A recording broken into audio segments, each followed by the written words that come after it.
Allez hop, c'est parti. Aujourd'hui, on se retrouve pour une vidéo où c'est qu'on va présenter et on va surtout parler du meilleur PC rapport qualité-prix au plus bas prix possible. Alors, bien sûr, si j'ai une 3080, c'est absolument pas pour le présenter dans cette vidéo parce que ça va exploser le budget, mais c'est parce que j'ai reçu hier ma nouvelle carte graphique qu'on va présenter justement dans cette vidéo. Alors, je l'ai reçu dans une boîte de 3080, faut demander au monsieur à qui je l'ai acheté. Mais la petite star de cette vidéo, ça sera justement la RX 6600 XT, qui sera pour moi concurrente avec la RX 6600 dans cette vidéo. Et je pense qu'il n'y a pas d'autres cartes graphiques qui sont aussi bonnes en termes de rapport qualité-prix. Alors ici j'ai l'édition XFX qui est une très bonne édition avec 2 ventilateurs. Il existe aussi celle à 3 ventilateurs dans la même édition en XFX.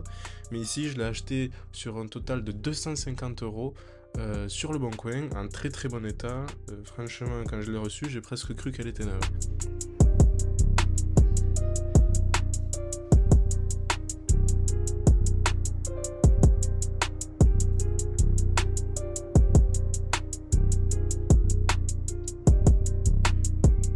Alors comme j'ai pu le dire, le boîtier c'est le MB520, mais cette fois-ci c'est l'édition noire que j'ai prise. Je trouve qu'elle est un peu chère pour un boîtier, honnêtement ici on va pas rester dans le budget, c'est un peu cher, 84 € pour un boîtier.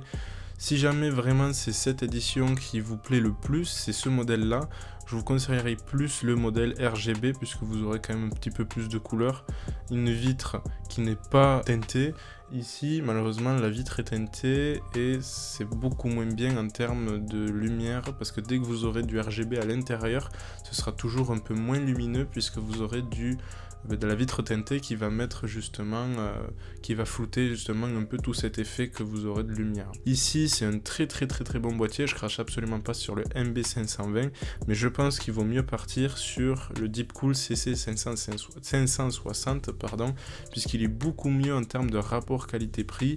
Ici on est sur un format ATX, donc comme le MB520, donc très bonne évolutivité. Si jamais vous voulez mettre une carte graphique un peu plus grande, un peu plus longue, vous serez pas embêté.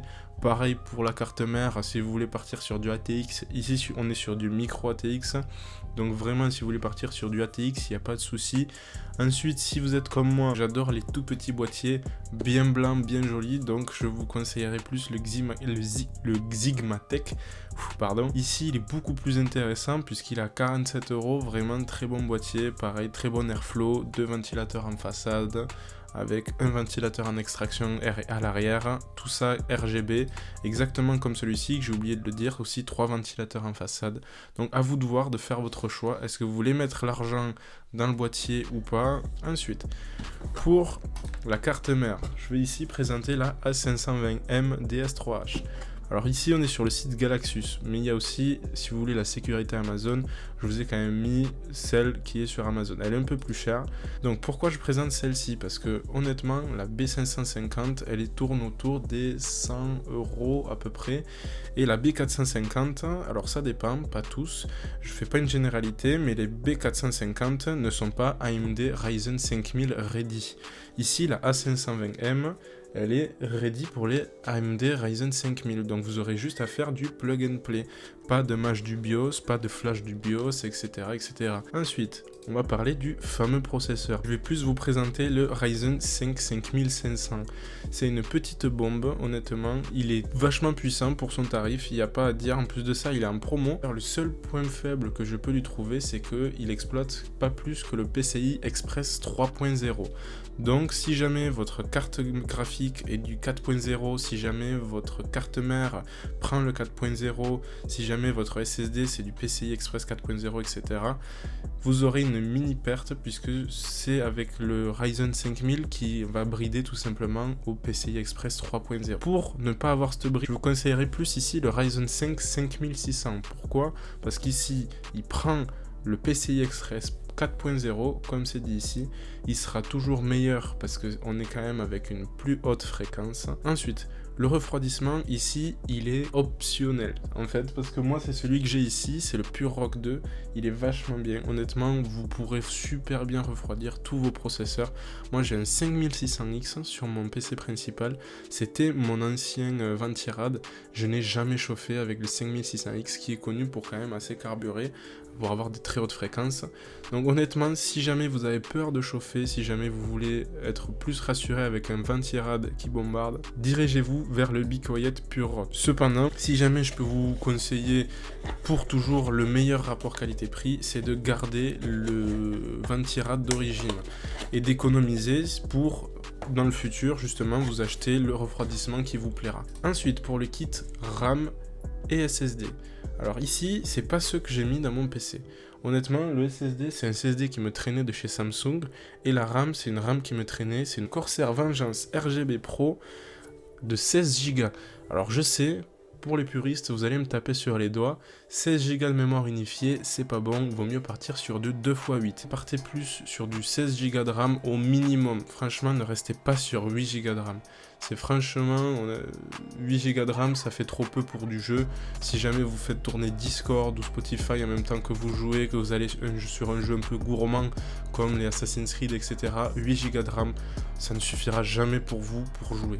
Ici, du coup, le kit, si vous le prenez les produits indépendamment, vous êtes sur les 140 €. Si vous faites une économie de 20 € qui n'est pas négligée, c'est toujours 20 € de plus pour vous acheter justement au cas où le processeur.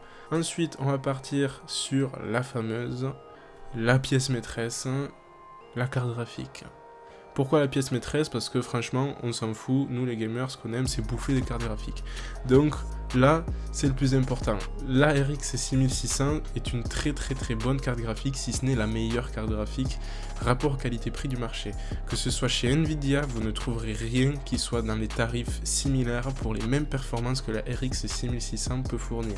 Ici, c'est un mauvais exemple parce que dans ce PC, c'est la RX 6600 XT que j'ai. Franchement, partez sur la RX 6600, c'est la meilleure carte graphique, c'est une petite bombe. Honnêtement, partez pas sur la RX 6500 XT et encore moins sur la 6400, s'il vous plaît, ne faites pas ça.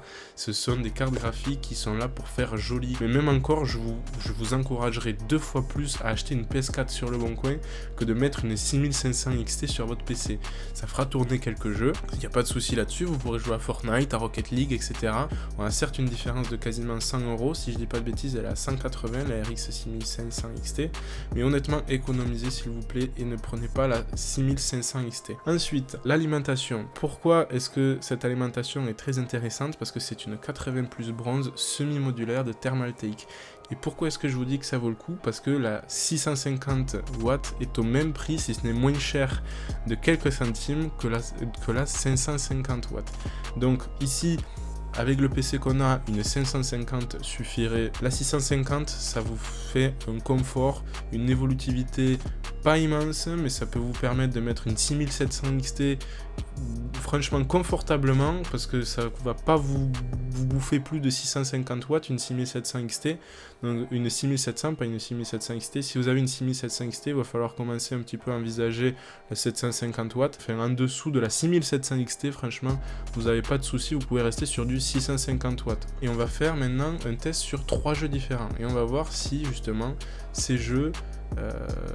bon, déjà on va faire Fortnite puisque c'est le jeu qui plaît le plus, Rocket League qui est mon jeu préféré accessoirement, et ensuite sur Dragon Ball, un jeu qui est pas très bien optimisé et donc qui est assez gourmand en termes de FPS, donc on va voir quelles sont ses limites. Donc si on fait le calcul final, on se retrouve au niveau des 702 €. On arrondit honnêtement à 700 €, c'est... honnêtement, le meilleur que je peux vous conseiller, parce qu'après, on peut bien évidemment descendre en dessous, on peut aller jusqu'aux 600 €. Vraiment, si vous prenez une 6500 XT ou une 6400 ou même une 1050, honnêtement, vous allez peut-être économiser quelques sous, mais vous allez pas franchement, vous allez vous dégoûter du monde du PC gaming. Donc voilà, vraiment, à 700 €, vous avez un très bon prix d'entrée. Ça vous permet de jouer à tous vos jeux préférés, à environ 1080p, 60 fps au grand minimum, si ce n'est de la 120 fps. Vous aurez des avantages et des inconvénients, bien sûr, avec les PC gaming, mais c'est comme tout, c'est comme les consoles, il y a des avantages et des inconvénients. On peut justement en débattre, peut-être, un petit peu, quels sont les avantages et inconvénients, justement, du PC gaming et des consoles. Si on va par là, avec le PC gaming, c'est aussi le plaisir d'avoir un matériel qui soit... multifonctionnel, qui ne servent pas juste à jouer. Vous gérerez jamais vos mails avec une PlayStation, c'est pas possible. Donc c'est vrai qu'il y a des avantages et des inconvénients. C'est vrai que pour celui qui aime la simplicité d'appuyer sur son bouton PS et que tout s'allume simplement, facilement, etc. De juste créer une partie vocale pour parler à tous ses potes, c'est super simple. Et aussi le catalogue vraiment des jeux est incroyable sur PC. C'est vrai que le catalogue est vachement bien parce que sur PC, vous pouvez vous acheter les jeux beaucoup moins chers que si vous les achetiez sur le PlayStation Store. Derrière, sur les jeux que vous allez acheter, il n'y a pas de PlayStation Pass. Rien que pour ça, moi le PlayStation Pass, je payais 60 balles par an. C'est quand même pas à négliger. Aujourd'hui, si jamais quelqu'un hésite entre une PlayStation 5 ou un PC, je le dirigerai plus facilement vers un PC, et plutôt un PC comme celui-ci. Mais si c'est quelqu'un qui a pas envie de se prendre la tête, un joueur du dimanche qui a juste envie d'allumer sa console, faire 2-3 games de Call of, d'Uncharted, etc., franchement, je conseillerais à 100% la PlayStation 5. Mais pour le coup, on a une petite pépite à 700 €. Allez, parfait, j'espère que du coup, cette vidéo présentation vous aura plu. Lâchez le petit pouce bleu, ça fait toujours plaisir, ça donne de la force. L'abonnement, si c'est pas déjà fait, ça fera énormément plaisir à cette chaîne qui est en train de voir le jour. Je ferai justement un short où c'est que je présenterai le benchmark de ce PC. Ça sort dans la semaine, ne vous inquiétez pas, vous verrez tout ça. Mais voilà, si jamais vous avez des questions, l'espace commentaire est là. Et je pense qu'on a terminé la vidéo sur, à mon avis, quel est le meilleur rapport qualité-prix en termes de PC gamer. Voilà.